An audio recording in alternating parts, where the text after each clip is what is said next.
Hello friends. आज है 22 मई। तो आइए देखते हैं 22 मई से रिलेटेड कुछ मोस्ट इम्पॉर्टेंट करंट अफेयर्स और उससे रिलेटेड कुछ फैक्ट्स। तो अगर आप किसी भी कम्पिटिटिव एग्जाम की तैयारी कर रहे हैं तो करंट अफेयर्स का ये वीडियो लास्ट तक ज़रूर देखें। अगर आप इस वीडियो का PDF चाहते हैं तो आप हमारे टेलीग्राम चैनल को ज्वाइन कर सकते हैं। टेलीग्राम का लिंक डिस्क्रिप्शन में मिल जाएगा। अगर आप चैनल पे नए हैं तो चैनल को सब्सक्राइब कर लीजिएगा। तो आइए शुरू करते हैं आज का सवाल। सवाल नंबर 1 है, हाल ही में सुप्रीम कोर्ट ने मानव जीवन की सुरक्षा को सर्वोपरि मानते हुए किसे इच्छा मृत्यु देने की अनुमति दी है? तो ये अनुमति दी है आवारा कुत्तों की, यानी सही जवाब होगा ऑप्शन ए। आइए देखते हैं इसके आंसर को डिटेल से। हाल ही में सुप्रीम कोर्ट ने मानव जीवन की सुरक्षा को सर्वोपरि मानते हुए एक ऐतिहासिक आदेश में रेबीज से संक्रमित लाइलाज बीमारियों से ग्रस्त या हिंसक हो चुके आवारा कुत्तों को इच्छा मृत्यु देने की अनुमति दी है।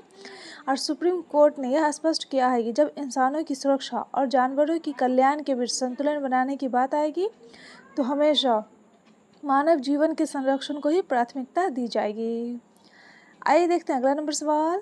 सवाल नंबर 2 है, हाल ही में राष्ट्रीय आतंकवाद विरोधी दिवस कब मनाया गया है? तो राष्ट्रीय आतंकवाद विरोधी दिवस मनाया गया है 21 मई को, यानी सही जवाब होगा ऑप्शन सी। आइए देखते हैं इसके आंसर को डिटेल से।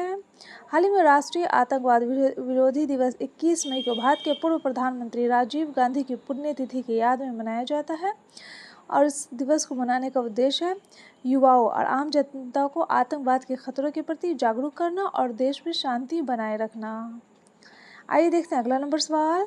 सवाल नंबर 3 है, हाल ही में ब्रिटेन में भारत का नया उच्चायुक्त किसे नियुक्त किया गया है? तो ब्रिटेन में भारत का नया उच्चायुक्त नियुक्त किया गया है पी कुमारन को, यानी सही जवाब होगा ऑप्शन बी। आइए देखते हैं इसके आंसर को डिटेल से। हाल ही में पेरियासामी कुमारन ने औपचारिक रूप से ब्रिटेन में भारत के नए उच्चायुक्त के रूप में अपना पदभार ग्रहण कर लिया है और इस पद पर उन्होंने विक्रम दौरेस्वामी का स्थान लिया है। आइए देखते हैं अगला नंबर सवाल। सवाल नंबर 4 है, हाल ही में केंद्रीय गृह मंत्री अमित शाह ने 26वीं मध्य क्षेत्रीय परिषद की बैठक की अध्यक्षता कहाँ की है? तो अध्यक्षता की है अभी जगदलपुर छत्तीसगढ़ में, यानी सही जवाब होगा ऑप्शन डी।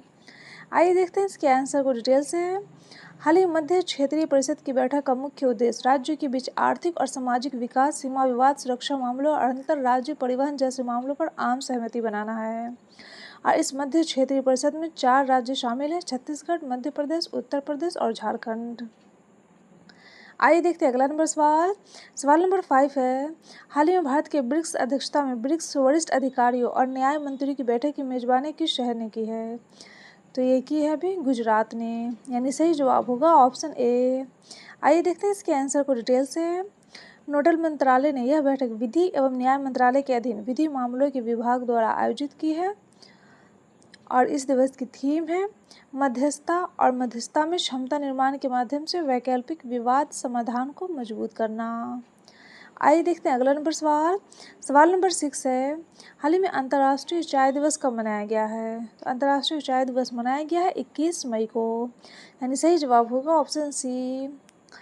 हाल ही में 21 मई को अंतर्राष्ट्रीय चाय दिवस मनाया गया है और इसे संयुक्त राष्ट्र द्वारा चाय की संस्कृति और आर्थिक महत्व को पहचानना तथा इसके सतत उत्पादन को बढ़ावा देने के लिए घोषित किया गया है। आइए देखते हैं अगला नंबर सवाल। सवाल नंबर 7 है, हाल ही में किस राज्य सरकार ने भारत का पहला बुजुर्ग देखभाल विभाग बनाने का निर्णय लिया है? तो ये निर्णय लिया है अभी केरल ने, यानी सही जवाब होगा ऑप्शन बी। आइए देखते हैं अगला नंबर सवाल। सवाल नंबर 8 है, हाल ही में शराब में मौजूद अल्कोहल की मात्रा के आधार पर टैक्स लगाने वाला भारत का पहला राज्य कौन बना है? भारत का पहला राज्य बना है कर्नाटक, यानी सही जवाब होगा ऑप्शन डी। आइए देखते हैं अगला नंबर सवाल। सवाल नंबर 9 है, हाल ही में प्रगति 2026 बहुराष्ट्रीय सैन्य अभ्यास कहाँ शुरू किया गया है? तो ये शुरू किया गया है अभी मेघालय में, यानी सही जवाब होगा ऑप्शन ए। आइए देखते हैं अगला नंबर सवाल। सवाल नंबर 10 है, हाल ही में कौन सा देश अमेरिका को पीछे छोड़कर बांग्लादेश का दूसरा सबसे बड़ा व्यापारिक साझेदार बन गया है? तो दूसरा सबसे बड़ा व्यापारिक साझेदार बन गया है भारत, यानी सही जवाब होगा ऑप्शन बी। आइए देखते हैं इसके आंसर को डिटेल से। हाल ही में भारत अमेरिका को पीछे छोड़कर बांग्लादेश का दूसरा सबसे बड़ा व्यापारिक साझेदार बन गया है और चीन अभी बांग्लादेश का सबसे बड़ा व्यापारिक साझेदार बना हुआ है। और व्यापार में आया यह बदलाव भारत और बांग्लादेश के बीच बढ़ते आर्थिक और क्षेत्रीय सहयोग को दर्शाता है। तो ये था डेली करंट अफेयर्स का वीडियो। अगर आपको ये वीडियो अच्छा लगा हो तो वीडियो को लाइक कर दीजिएगा और चैनल को सब्सक्राइब कर दीजिएगा और अपने दोस्तों के साथ शेयर भी कर दीजिएगा।